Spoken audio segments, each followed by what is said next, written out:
திருமணமாகி பல வருடங்கள் ஆகியும் குழந்தை பாக்கியம் இல்லாதவங்க இந்த நவவடையை வாங்கி சாப்பிட்டா குழந்தை பாக்கியம் கிடைக்கும் அப்படிங்கிறது உண்மையா? குடும்பத்துல தீராத பிரச்சனைகள் கஷ்டங்கள் இருக்கிறவங்க இந்த நவசக்தி அங்காள பரமேஸ்வரி கோவிலுக்கு போனா பிரச்சனைகள் தீரும்னு சொல்றாங்களே உண்மையா?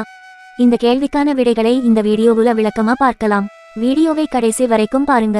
நமக்கோ நம்ம குடும்பத்துக்கோ ஏதாவது பிரச்சனையோ கஷ்டங்களோ வந்துட்டா உடனே நாம குடும்பத்தோட நமக்கு விருப்பமான கோவிலுக்கு போய் நம்மளோட கஷ்டத்தை சொல்லி பிரச்சனையை தீர்த்து வை கடவுளே, என் குடும்பத்தை பிரச்சனையிலிருந்து காப்பாத்து அப்படின்னு வேண்டிக்குவோம்.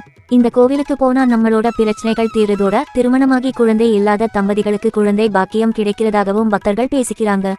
திருவண்ணாமலை வேலூர் சாலையில் உள்ள முனியந்தாங்கல் அருகேயும் ஆரணிப்போலூர் சாலையில் உள்ள கஸ்தம்பாடி ஊர்களுக்கு அருகே அமைந்துள்ள கிராமம்தான் கன்னிகாபுரம். இந்த கிராமத்தில் அமைந்துள்ளது நவசக்தி அங்காள பரமேஸ்வரி ஆலயம்.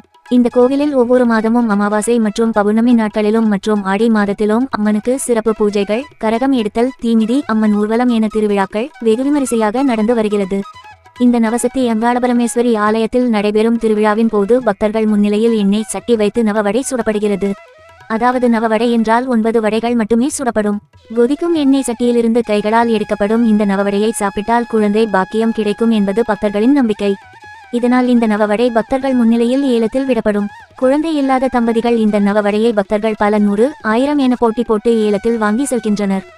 நவசக்தி அங்காள பரமேஸ்வரி அம்மனை மனதார வேண்டினால் வேண்டுதலை நிறைவேற்றி தருவதாக பக்தர்கள் கூறுகின்றனர். நவசக்தி அங்காள பரமேஸ்வரி அம்மனுக்கு கோவில் அமைத்திருந்தாலும் மூலவர் அம்மன் ஓலை குடிசையில்தான் பக்தர்களுக்கு காட்சி தருகிறாள். இந்த கோவிலில் நவகிரகங்களுக்கு தனி கோவில் உள்ளது. 9 நவகிரகங்களுக்கு தனித்தனி சிலைகள் அமைக்கப்பட்டுள்ளது.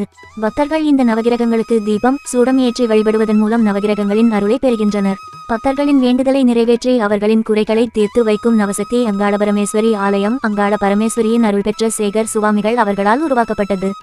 இந்த ஆலயத்தில் பக்தர்களுக்கு அருள்வாக்கு சொல்லி வந்த சேகர் சுவாமிகள் இறைவனடி சேர்ந்த பிறகு அவரின் மகன்கள் இருவரும் இந்த ஆலய பணிகளை தொடர்ந்து செய்து வருகின்றனர்.